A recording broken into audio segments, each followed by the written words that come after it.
ইতিপূর্বে বাবা যে মধুময় আলোচনা এই সচল ভাগবতের বদন হইতে অচল ভাগবতের কথামৃত হৃদয়ে ধারণ করি আপনাদের মধুর ভাগবতের কর্ণকুহরে পৌঁছিয়ে দিয়েছেন, এই যোগ্যতা আমার মধ্যে নেই। তথাপি বাবার কাছ থেকে যে কথাটা আস্বাদন করেছি, যে পিতৃ শ্রদ্ধা পিতার কাছে নয় পুত্রের কাছে, আর ভগবানের ভালোবাসা ভগবানের প্রতি সেই ভক্তি, এটা ভগবানের কাছে নয় ভক্তের কাছে। এই জন্য আজকে আমি ভগবানের প্রণাম মন্ত্রটাকে স্থগিত রেখে শুধু বৈষ্ণব প্রণাম মন্ত্র দিয়ে শুরু করলাম। কারণ সাধু মুখে রসবাণী হরে হরে, আর প্রাতঃস্মরণীয় পূজ্যপাদ শ্রীধাম বৃন্দাবনী রাধাকুণ্ডের ভূতপূর্ব শ্রী গদিয়ান মহন্তজি 178 পণ্ডিত প্রবর শ্রীলি অনন্ত দাস গোস্বামী মহারাজ, আমি তার শ্রীপাদ পদে প্রণতি জানাই। তেনার লেখনী একটা গ্রন্থ আছে সাধুকে হরিকথা। আজকে বাবা যে আলোকে আমার এখন হারিয়ে গেছি, কারণ সর্বপ্রথম যিনি আমাদের মধ্যে হরিকথা প্রচার করেছেন আমাদের গৌর হরিদাস শুভঙ্কর, অতীব মধুময়, যেমন প্রেম বদনখানা দেখলেই যেন ভক্তির উদয় হয়। আর যার বদন নয়, অধরামৃত থেকে ভগবানের পবিত্র কৃত কথা আস্বাদন করলে মনের মলিনতা দূরীভূত হয়ে যায়। তিনি তো আমার দক্ষিণ পাশে বসেই অবস্থান করছেন। আমি আর কৃষ্ণ কথা এখন ভুলে গেছি, কৃষ্ণ কথাটা ভুলে গেছি। তথাপিও আপনাদের মধ্যে আজকে আসার কথা ছিল না, আমাকে বারংবার বলার পরে বলেছি যদি প্রভু কৃপা করে তাহলে যে আস্বাদন করব, কারণ ব্যক্ত করব না। তথাপি মহাপ্রভু আপনাদের চরণপ্রান্তে টেনে এনেছে। আজকে হরিকথা শ্রবণ করেছেন। আজকে যাকে স্মরণ, এটা কিন্তু কোনো মৃত্যু দিবসই নয়, মানুষ কখনো মরে না।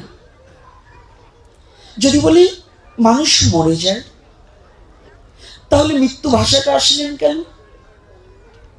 যেখানে মরার কথা, সে মরাটাকে আমরা যেখানে সংযোজন করি, ওটা কিন্তু মৃত্যু নয়। এটাকে তাহলে শ্রীমদ্ ভগবদ গীতা মিথ্যা হয়ে যাবে। গীতায় বলেছে পরমাত্মাটা হচ্ছে মানুষের যেমন পোশাকটাকে পরিবর্তন করে, পরমাত্মা তদ্রূপ দেহটাকেও পরিবর্তন করে। তাহলে আমার শ্রীমদ্ ভগবদ গীতার অনুপাতে, গীতার আলোকে সনাতনী কখনো মৃত্যুবরণ করে না। সনাতনী এমন একটা ধর্ম, আজকে আমি কিন্তু কথাটা একটু অন্য কায়দায় বলছি, একটু আস্বাদন করুন। যেহেতু দূর দূরান্ত থেকে অনেক ভক্ত এবং ভক্তিমতী মা ও বাবারা আসছেন, আমি সর্বপ্রথম মায়েদের চরণে হাত রেখে বলছি মস্তকগুলো রেখে বসুন। বাবা তো শাসন করে না, কিন্তু আমি ছাড়ব না। এটা আমার এখন একটু অভ্যাস। এই অভ্যাসটা, এই দোষটা, এটা দোষী, এই দোষটা আমার কোনো দোষ নেই, এই দোষটা আপনাদের।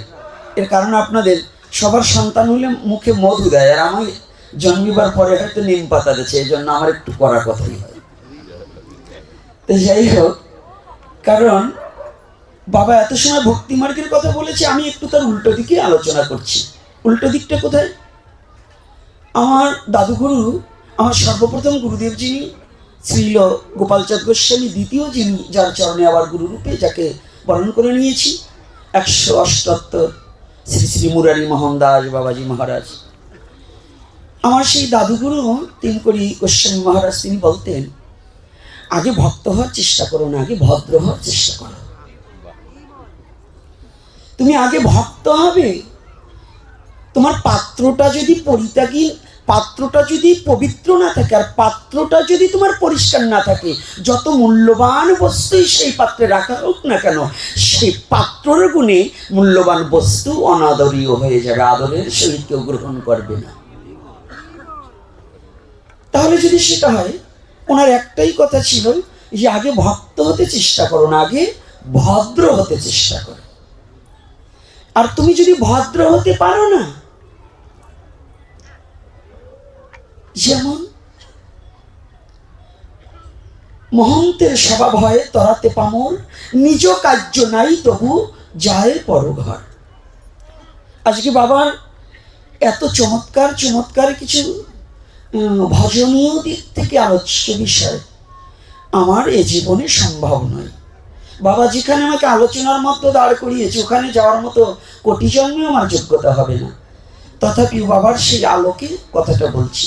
তাহলে আমি যদি ভদ্র হতে পারি তাহলে আমার কারোর কাছে যেতে হবে না, কিন্তু এই কৃপাভাজন জন, যিনি কৃপা করবার জন্য, কৃপা নয় মহৎ করেন করুণা, মহতের করুণা, আর কৃপা করেন কারা? যদি আমি কিছু করতে পারি, আমি কিছু করলে তার বিনিময়ে আমাকে যেটা দেবে সেটা হচ্ছে কৃপা। কিছু করলে কিছু পাওয়া, এটার নাম কৃপা। আর করুণা মানে অযাচিত ভাবে যদি এসে যদি দান করে যায়, অযাচিত ভাবে। তাই ওই অযাচিত ভাবে পেতে হলে সে পাত্রটার তো প্রয়োজন, তা না হলে আমাকে কেন তিনি অযাচিত ভাবে দান করবেন? আমার মহাপ্রভু, আমার কি যোগ্যতা আছে? একটা জিনিস বাবা বারংবার বলেছেন যে সমর্পিত। যদি কোনো ভক্ত করে কৃষ্ণে আত্মসমর্পণ, কৃষ্ণ তাহে করে আত্মসম। সনাতন ধর্মের ভজনীয় ধারার এই একটাই পথ। এত কিছু তন্ত্রমন্ত্রে কখনো ভগবানকে পাওয়া যায় না। যাগ যজ্ঞ আদি হোম ব্রত করে ভগবানকে কোনো কালে কেউ কোনোদিন পায়নি। তাহলে ওটা কেন করছি? ওটা শুধু আমাদের সাত্ত্বিক, রাজসিক, তামসিক তিন প্রকারে যে ভজন প্রণালী, এটা দেখানো এবং মানুষকে আড়ম্বরম করা, এগুলোই যাগযজ্ঞ আদি। আর নিষ্ঠায় নিষ্কিঞ্চন ভাবে অহোক কি প্রেম ভক্তি উপলব্ধি করতে হলে তন্ত্রে মন্ত্রে নয়, শুধু দুটা চোখের জল আর বদলে হানি তাই বহু বলে ডাকলে যে আনন্দ উপলব্ধি করা যায় তা কাউকে দেখানো যায় না। সেটা শুধু হৃদয়ে অনুভব এবং অনুভূতির বিষয়, তা কাউকে দেখানো যায় না, কাউকে বোঝানো যায় না। ভজনের কথাটা কাউকে দেখানো যায় না, কাউকে বোঝানো যায় না।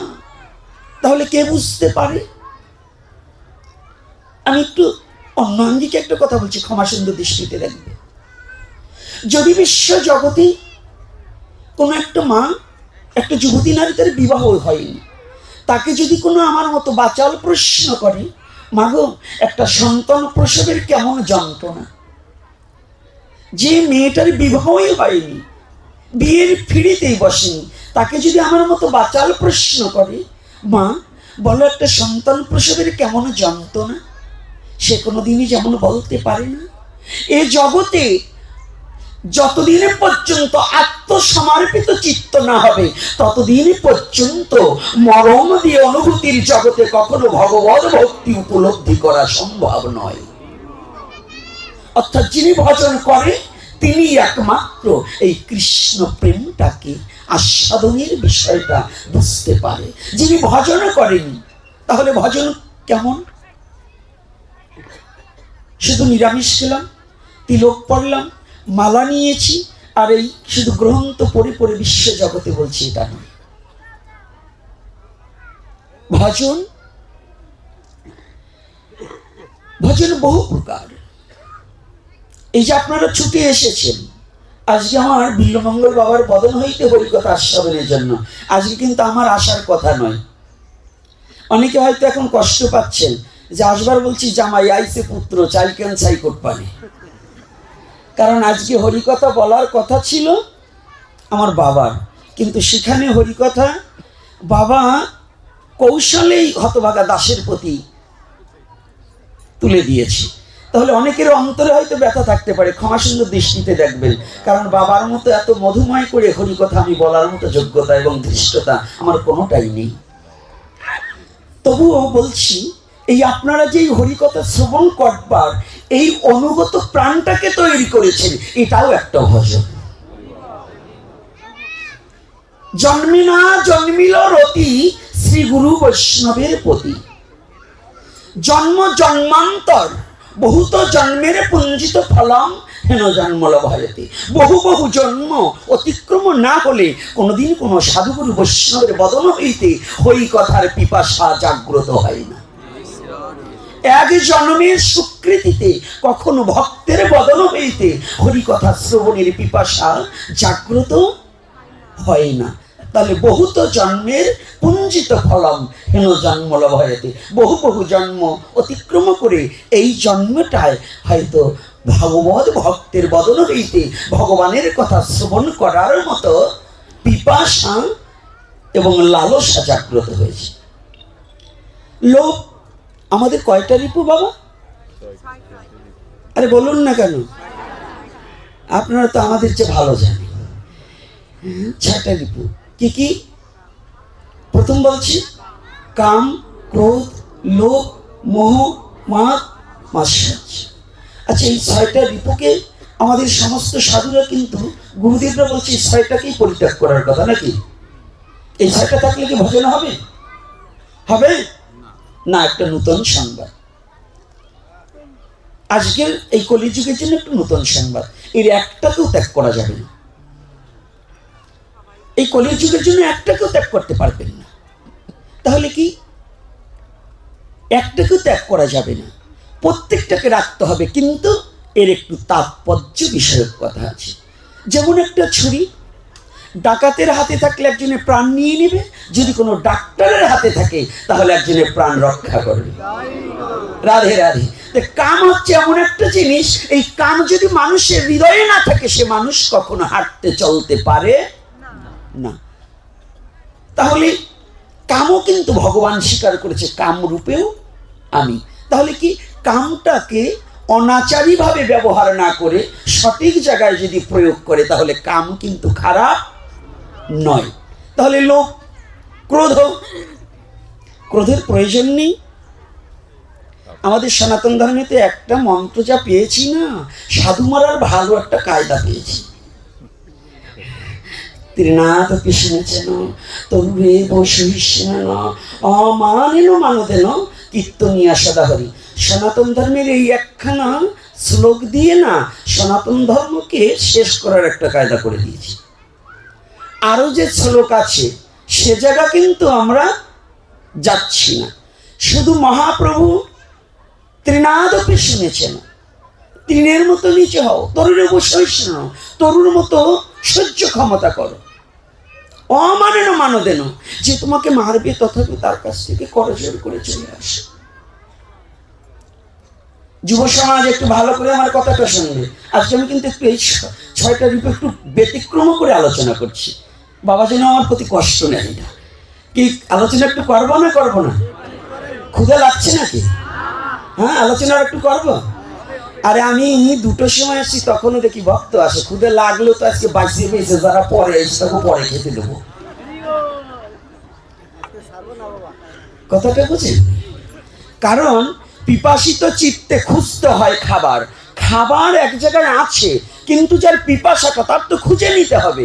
তা আপনারা ভক্ত, কখন বাবা আসবে তার আগে তো আপনাদের এসে পিপাসিত চিত্ত নিয়ে বসে থাকতে হবে। মাছ আসছে তারপরে ভেসাল পাততে হবে এটা না তো, ভেসাল আগে পেতে রাখতে হবে। মাছ যখন আসবে তখনই ভেসালে ঢুকে যাবে। হ্যাঁ, তাহলে আমরা ভক্ত হয়েছি মাছ যখন আসবে তখন, পাঠক কখন আসবে তখন আসবো। কিন্তু না, নিয়মটা হচ্ছে পাঠক আসার আগে আমার ভক্তির আসনটা পেতে দিয়ে বসে থাকতে হবে। কেননা এই পাঠের সর্বপ্রথম শ্রীল সুখদেব গোস্বামী আগে আসেনি, আগে এসেছিলেন মহারাজ পরীক্ষিত। মহারাজ পরীক্ষিত বসেছিলেন কোন দিকে দিয়ে আসবেন, কে আমার মনের এই জীবন জিজ্ঞাসাটার উত্তরটা দিতে পারেন, আমি কার কাছে জীবন জিজ্ঞাসাটা করব। তাহলে আজকে যদি মনে করেন রামপদর বাড়ি, এটা নয়, এটা হরিদ্বার ব্রহ্মকুণ্ড সরস্বতী নদীর পার। এখানে আপনার আসতে হলে একটা আশা নিয়ে আসতে হবে, পাঠক কখন আসবে এটা বিবেচনা নয়, বিবেচনাটা থাকতে হবে আমি গিয়ে আসন পেতে বসে থাকবো, যেন আমার এই আসনে আমার সুখদেব গোস্বামী নিজেই যেন এসে হরি কথা আমার কর্ণকুহরে প্রবেশ করিয়ে দেয়। কিন্তু আমাদের মধ্যে এটা একটু খুব কম। তাহলে আজকে যেখানে যাচ্ছি একটু ভালো করে কথাটা একটু আস্বাদন করি। আমি আস্বাদন করাতে পারবো না, আমি আস্বাদন করব, কারণ আমার কি যোগ্যতা আছে যে আপনাদের কর্ণকুহরে হরি কথা ঢুকিয়ে দিই। তবে আমার যে কথাটা মহাপ্রভু কৃপা করে এই পাপিষ্ট মুখ দিয়ে বলাচ্ছেন, এটা একটু করুণা করে একটু আস্বাদন করুন। এই আস্বাদনটা হচ্ছে, কে বলছে রিপু 6 জন, ইরাই কৃষ্ণ ভজনের মূল মহাজন। কে বলছে রিপু 6 জন? যদি আমার রিপুই না থাকতো তাহলে আমি কোনোদিন কৃষ্ণ ভজন করতেম না। রিপু আছে বিধায়ী তো ওরা আমার বন্ধু বটে, কিন্তু ভুলে গিয়েছে সনাতনীজি লালাবাবু জগৎসের কথাটা। লালাবাবু তো বৃন্দাবনে যেতেই পারত, কিন্তু গুরুদেব কি করেছিল?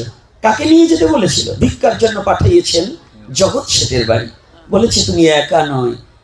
যেদিন রামানন্দ স্বামীজি বলেছিলেন, জগৎ শেঠ এবং লালাবাবু যখন দণ্ডায়মান হয়েছিলেন সেদিন বলেছিল, কিরে লালা একে? বলছে যার সাথে সারা জীবন আমার মনোদ্বন্দ্ব ছিল, আজ সে আমার বন্ধু হয়ে গিয়েছে। বলছে তোমার এই বন্ধুটাকে তৈরি করার জন্যই আমি তোমাকে ওর বাড়ি পাঠিয়েছিলাম। আজ তুমি একা নয়, তোমরা 2 বন্ধুই শ্রী ভজনের জন্য শ্রীধাম বৃন্দাবনে গমন করো। তো তদ্রূপ আমার রিপুকে যদি আমি সারা জীবন রিপুই ভাবি, তাহলে আমার দ্বারা ভজন হবে না। রিপুটাকে যেদিন আমি বন্ধু তৈরি করতে পারবো, তাহলে এই রিপুর দ্বারা আমার গোবিন্দ সেবা হবে। তখন আমি একা নয়, 7 জনে মিলেই গোবিন্দ সেবা করতে পারবো। তাহলে আমরা রিপুর দোষ না দিয়ে রিপুগুলোকে বন্ধু করার প্রক্রিয়াটাকে আমাদের জানা একান্ত প্রয়োজন। তাহলে কি ক্রোধটা কোথায়? মহাপ্রভুর ক্রোধ ছিল না? ছিল কি না? চাঁদকাজিকে যেদিন উদ্ধার করেছিল, খোল ভেঙে দিয়েছিল, সেদিন মহাপ্রভু মশাল মিছিল করেছিল কি না? আজকেই জীবন্ত ভাগবতের কাছ থেকে শ্রবণ করুন, শুধু সায় দেবে, করেছিল কি না? তা আপনারা তো সনাতনী, আপনাদের এমন কোনো ক্রোধ আছে তো যে নিজের স্বধর্মটাকে রক্ষা করতে হলে যদি ওরকম খোল ভাঙা অসুরের দল আসে, সেটার প্রতিহত করার জন্য দাঁড়াতে পারবেন তো? রাধে রাধে, পারবেন তো? তো পিছনে হাত নেই নাকি? তো ভগবান হাত দেয়নি না? হাতে শক্তি নেই? তো ভগবান যদি হাত দিয়ে থাকে, শক্তিও দিয়েছে, তাহলে হাতটা তোলে না কেন? হ্যাঁ, তাহলে কথাটা কোথায় বলছি? তাহলে মহাপ্রভুর ক্রোধ ছিল কোথায়? সনাতনীর অর্জুনকে শিক্ষা দিয়েছিলেন ভগবান, যুদ্ধ করো। কেমন ভগবান? মানুষে বলে ভগবান হিংসা করবে কেন? আর এখানে অর্জুন বলছে ভগবান আমি যুদ্ধ করবো না, ধনুর্বাণ ফেলে দিলেন। আর অর্জুনকে পরামর্শ দিচ্ছে ভগবান তুমি যুদ্ধ করো, বলেছে কিনা? এখন কি ভগবান কি হিংসুটে ভগবান?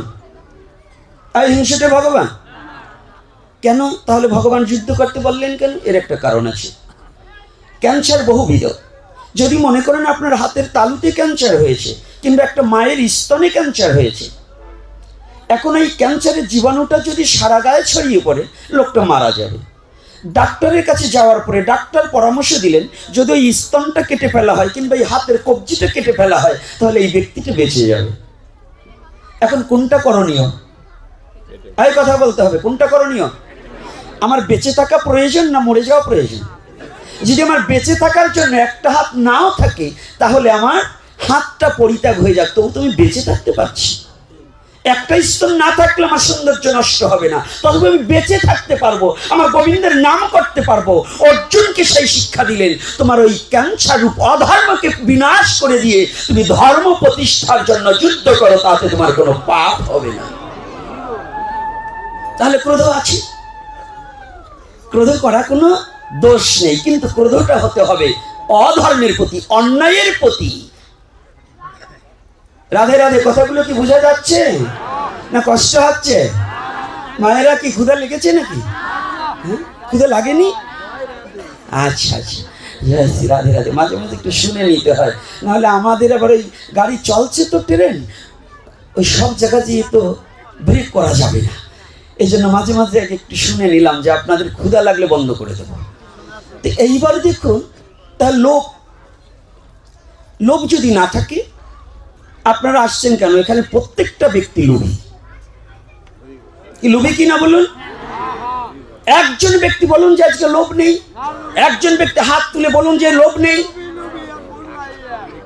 অর্থাৎ এই লোভের একটু গতাগতি আসে। আপনারা অনেক রাস্তা দিয়ে হেঁটে এসেছেন, এখন এই শীতের সিজনে অনেক সবজি হয়েছে, পরের বাগানের দিক লোভ করেননি, পরের আলু পটল বেগুনের দিক লোভ করেননি। লোভটা ছিল কোথায়?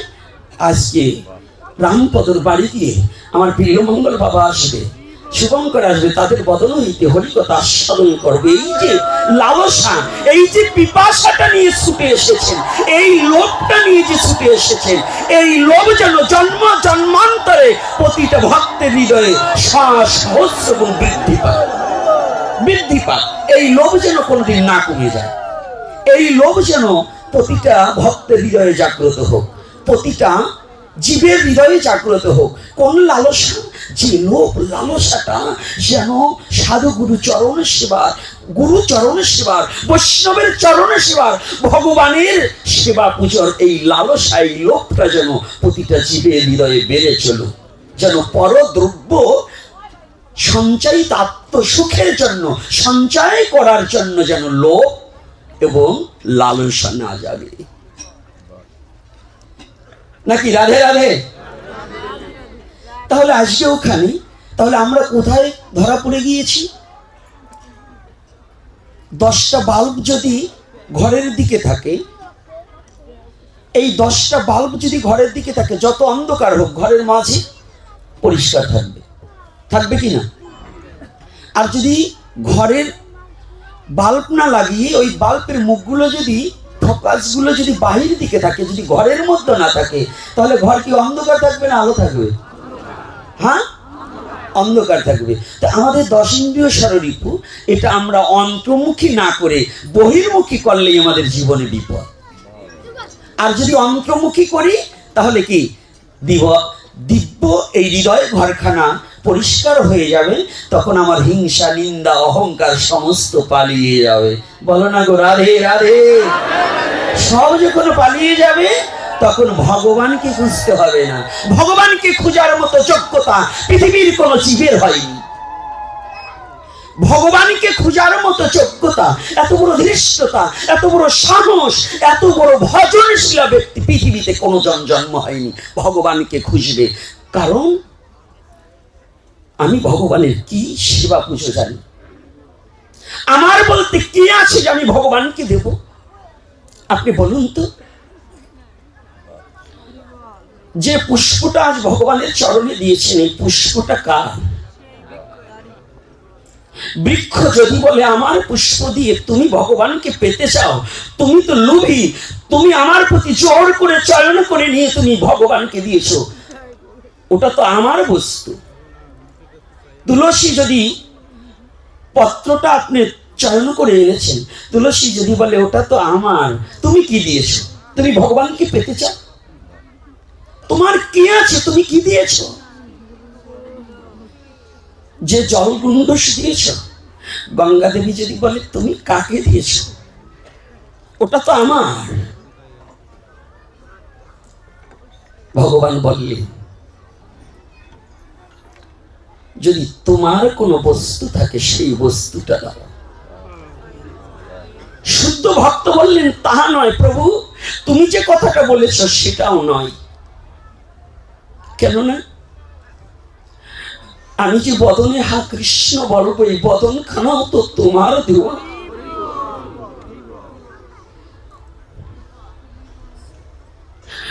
আমার একটা বস্তু আছে,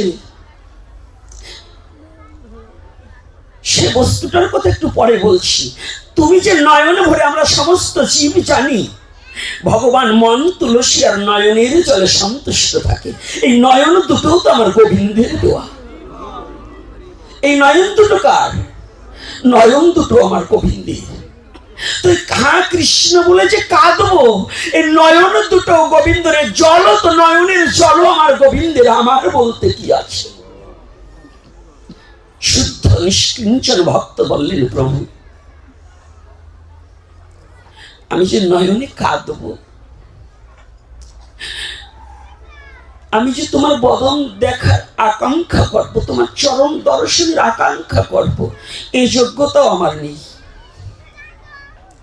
সবই তো তোমার। তবে একটা কথা বলি প্রভু, যদি তুমি কৃপা করে গ্রহণ করো, আমার একটা বস্তু আছে, সে বস্তুটা কি জানো? এই নয়নের জল তোমার, মন তোমার, বদন তোমার, কর্ণ তোমার, সবই তোমার, শুধু আমার একটু আছে অহংকার। আমার একটা জিনিস, আমার শুধু অহংকার। কারণ আমি তোমাকে পাশরিয়ে, তোমার সমস্ত কিছু, মূল মালিককে ভুলে গিয়ে পরের দ্রব্য আমার করে আমি বলছি আমার গাড়ি, আমার বাড়ি, পুত্র আমার, কন্যা আমার, রাজ্য আমার, সাম্রাজ্য আমার, শাসকার পৃথিবী আমার, শুধু আমার আমার করে যাচ্ছি। ভাই আমার, বন্ধু আমার, তুমি একটু করুণা করে এই আমার অহংকারটুকু, যে আমার আমার বলে এই আমারটুকু তোমার চরণে যেদিন তুমি টেনে নিবে, সেদিন জীবনে আমার জীবন সার্থক হবে, তার আগে না।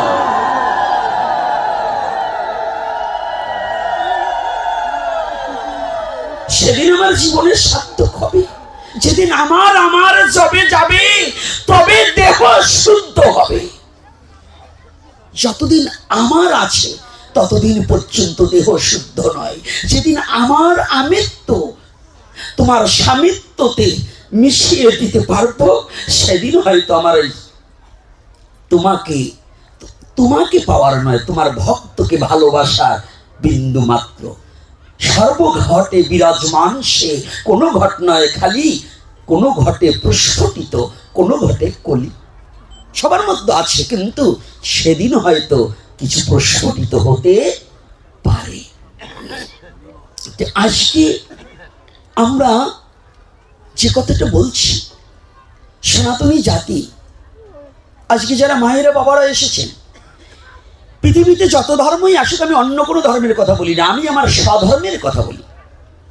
স্বধর্ম নিধানাং শ্রেয় পরধর্ম ভয়াবহ। আমার স্বধর্মে এমন কিছু কমতি নেই। সনাতনে এমন পৃথিবীর মধ্যে এমন কোনো বস্তু কম দিয়ে ভগবান সনাতনে পাঠায়নি আমাকে, যে বস্তুর জন্য অন্য কোনো জায়গায় ধার আনতে যেতে হবে। আমি সেই ধর্মটায় জন্মগ্রহণ করেছি, যে ধর্ম সারা জীবন ধার দিয়েছে, কারো কাছে হাত পেতে, ভিক্ষার হাত বাড়িয়ে কোনোদিন হাত পেতে ধার আনেনি। আমি সেই ধর্মে জন্মগ্রহণ করেছি, সেই ধর্মটার নামই সনাতন ধর্ম। সেই ধর্মের নাম কি মনে আছে তো? যে ধর্মে কারো কাছে হাত পাততে না।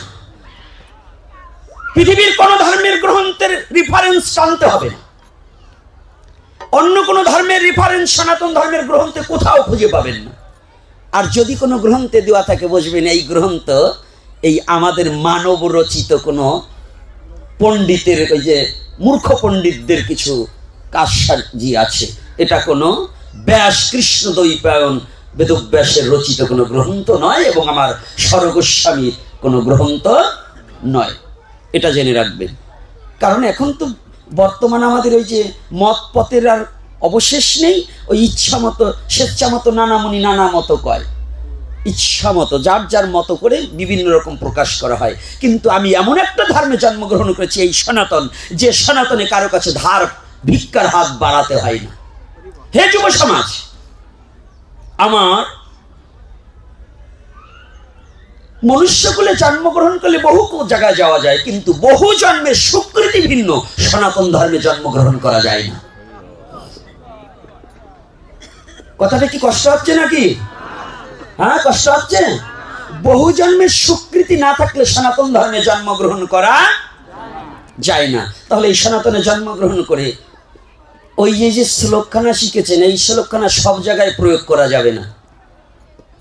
কারণ আমাদের কবি দুজন, একজন জাতীয় কবি, একজন বিশ্বকবি, আরো অন্য কবি আছে। হ্যাঁ, কিন্তু জাতীয় কবি হচ্ছে কাজী নজরুল ইসলাম, আর বিশ্বকবি হচ্ছে রবীন্দ্রনাথ ঠাকুর। দুজনের দুটো উক্তি আছে, মানতে হলে দুটোই মানবেন। কোনটা? একটা বলছি, বিশ্বকবি রবীন্দ্রনাথ ঠাকুর বলছে, আমার মাথা নত করে দাও হে তোমার চরণ ধুলার তলে, সকল অহংকার হে আমার ডুবাও চোখের জলে। বেশ ভালো কথা।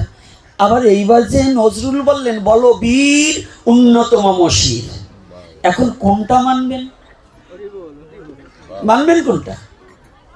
একজন বললেন আমার মাথা নত করে দাও, আর একজন বললেন বলো বীর উন্নত মম শির। এখন মানবেন কোনটা? এই দুটো কথা যদি একজন ছেলে পড়ে, এখন ওই ছেলের মধ্যে সন্দেহ হবে না যে আমি কোনটা মানব? কি সন্দেহ হবে কি না? তাহলে সন্দেহের কোনো কারণ নেই।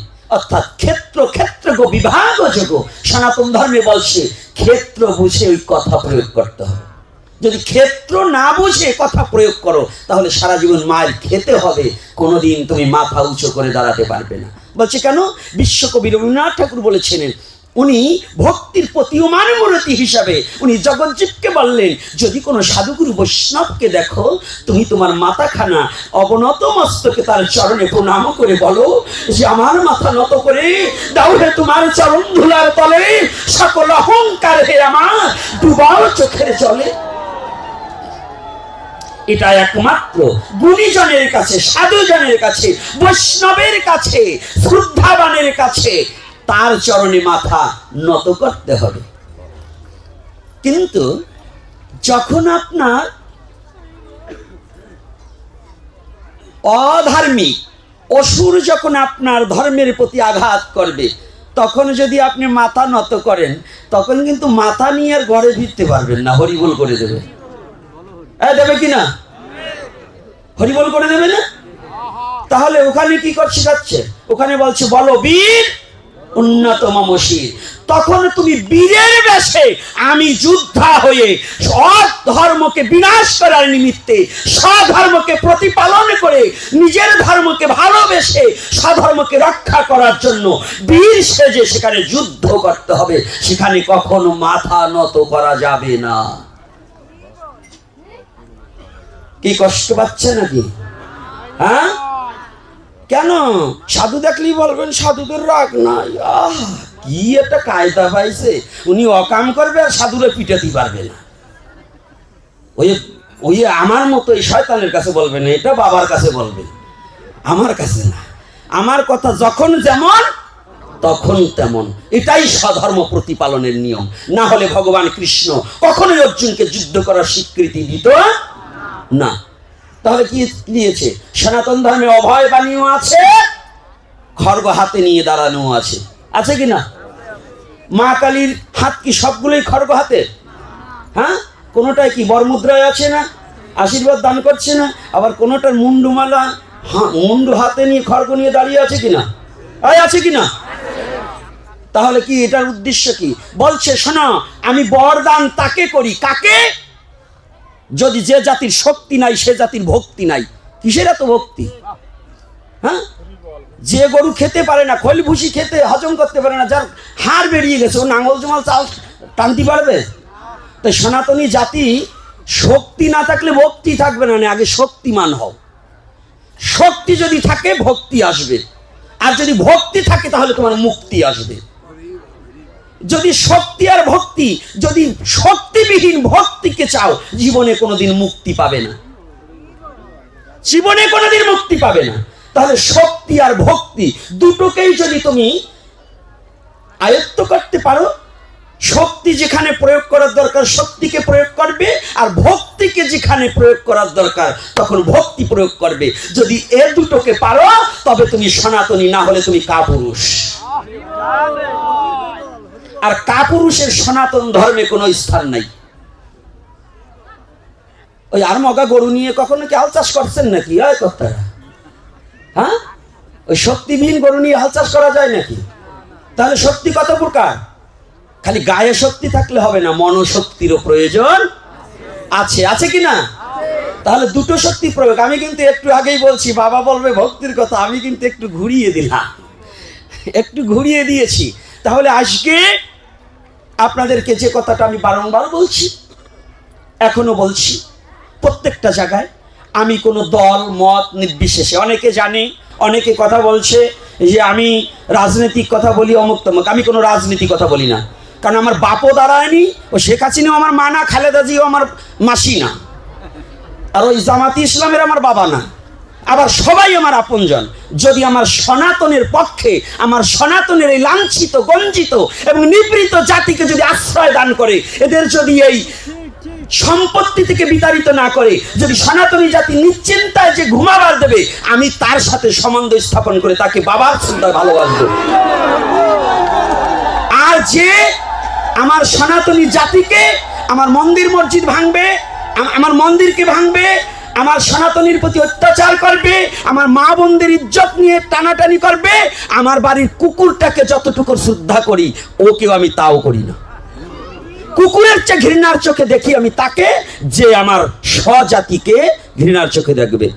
এজন্য আমার কথা হচ্ছে, আমি কোনো দলমত কথা বলছি না। আপনারা সনাতনী যারা আছেন, আপনাদের একটা কথা জেনে রাখতে হবে, কেউ কোনো গ্রামে, এখন হচ্ছে 1 মিনিট আমি দুটো কথা বলেই আমি বিশ্রাম দেব, যে কোনো গ্রামে যদি কোনো সনাতনীদের মধ্যে কোনো দ্বিধা দ্বন্দ্ব থাকে, বর্ণ বিভেদ থাকে, কোনো বর্ণাবর্ণী থাকে, এগুলোকে ভুলে গিয়ে সবাই এক হতে হবে। সবাই একতা হয়ে সমস্ত মনের হিংসাকে দূরীভূত করে দিয়ে ভজনের একটাই হচ্ছে অহিংসা পরম ধর্ম। তাই নিজের জাতির প্রতি যদি তোমার হিংসা থাকে, তাহলে তুমি ধার্মিক কোনোদিন হতে পারবে না। এজন্য আমি আশা রাখি, চরণে হাত রেখে বলবো, সময় আর বেশি নেই, আজকে আমাদের সময় চলে গেছে। তারপরে বাবা যতটুকু দিচ্ছে একটু বাড়তি বলছি, আমি অনেক বাচাল মানুষ তো, তাই বেশি কথা বলছি। তবু আমি জানিয়ে দিতে চাই, আপনার প্রতিটা গ্রামের সমস্ত সনাতনী দল মত নির্বিশেষে যে যেভাবে ভজন করুক, ওটা আমি দেখবো না। বহু মত বহু পথ, হিন্দু স্বার্থে একমত।